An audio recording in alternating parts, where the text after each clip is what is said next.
হেফাজতে নির্যাতন এবং মৃত্যু আইন 2013 সালের প্রথম মামলা, যেটায় সাজা হয়েছে এবং যেটায় আমরা বলবো যে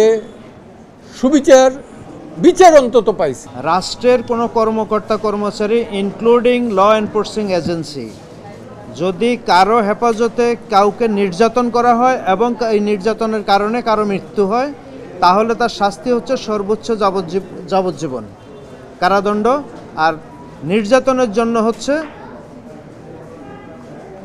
অনূন্য 5 বছর। যদি কেউ তাদেরকে সহায়তা করে তাহলে তাদের জন্য শাস্তি হচ্ছে অনূন্য 2 বছর। এখন 2 থেকে 14 পর্যন্ত হতে পারে। আর এখানে 5 জন আসামিকে এই মামলায় সাজা দেওয়া হয়েছে, তার মধ্যে 3 জন আসামি আপিল করেছে, 1 জন আসামি সাজা ভোগ করে চলে গেছে, আর 1 জন পলাতক আছে কামরুজ্জামান মিন্টু। এক আসামি জাহিদুর রহমানের সাজাটা বহাল আছে, তার যাবজ্জীবন কারাদণ্ড, তার 50,000 টাকা জরিমানা, 2 লক্ষ টাকা ক্ষতিপূরণ, সেটা বহাল রাখছে appellate high court division, honourable high court division.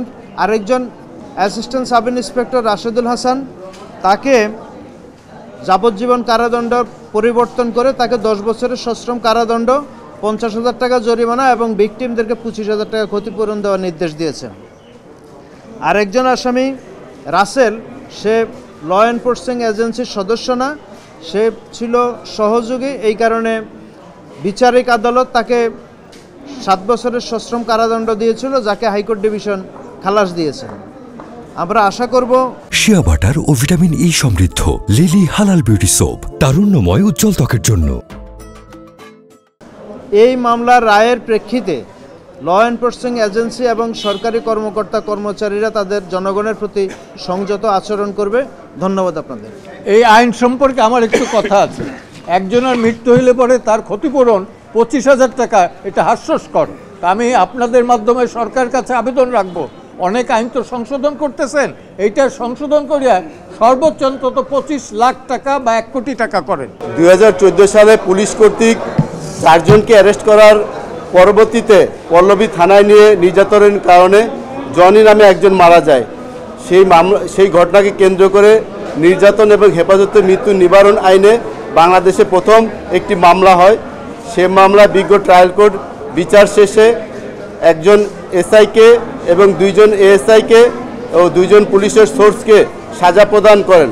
উক্ত সাজার বিরুদ্ধে 1 জন এসআই, 1 জন এএসআই ও পুলিশের সোর্স 1 জন মহামান্য হাইকোর্টে আপিল দায়ের করেন। উক্ত আপিল শুনানি শেষে আজকে মহামান্য হাইকোর্ট রায় প্রদান করেছেন। উক্ত রায়ে এসআই জাহিদুর রহমানের সাজা বহাল রেখেছেন। এএসআই রাশিদুল হাসানের সাজা কমিয়ে 10 বছর করেছেন, সেটা হলো নির্যাতন ও হেফাজতে মৃত্যু নিবারণ আইনের 15(1) ধারায়। এবং পুলিশের সোর্স রাশেদকে যে সাজা দেওয়া হয়েছিল সেই সাজা থেকে তাকে বেকসুর খালাস প্রদান করা হয়েছে। এবং বিজ্ঞ আদালত এই মামলার রায়ে পুলিশ ডিপার্টমেন্টের গাফিলতির উপরে বেশ কিছু অবজারভেশন দিয়েছেন। সে বিষয়ে পুলিশ ডিপার্টমেন্টকে প্রয়োজনীয় ব্যবস্থা নিতে বলেছেন। বিশেষ করে একজন নিরাপদ মানুষকে থানায় অ্যারেস্ট করে নিয়ে আসার পরে সে যদি কোনোভাবে ভিক্টিমাইজ হয় কিংবা কোনোভাবে আঘাতপ্রাপ্ত হয়, উক্ত আঘাতের পরিপ্রেক্ষিতে সংশ্লিষ্ট পুলিশ কর্তব্যরত পুলিশের বিষয়ে ইন্টারনাল এবং আউটসাইডে কোনো ইনকোয়ারি না করাটাকে এটা পুলিশের একটা গাফিলতি হিসাবে কোর্ট বিবেচনা নিয়েছেন। এবং পুলিশের নির্যাতনের কারণে কোনো পরিবার এবং কোনো ব্যক্তি যদি ক্ষতিগ্রস্ত হয় তাকে প্রপার রিহ্যাবিলিটেশন দেওয়ার জন্য কোর্ট আদেশ দিয়েছেন।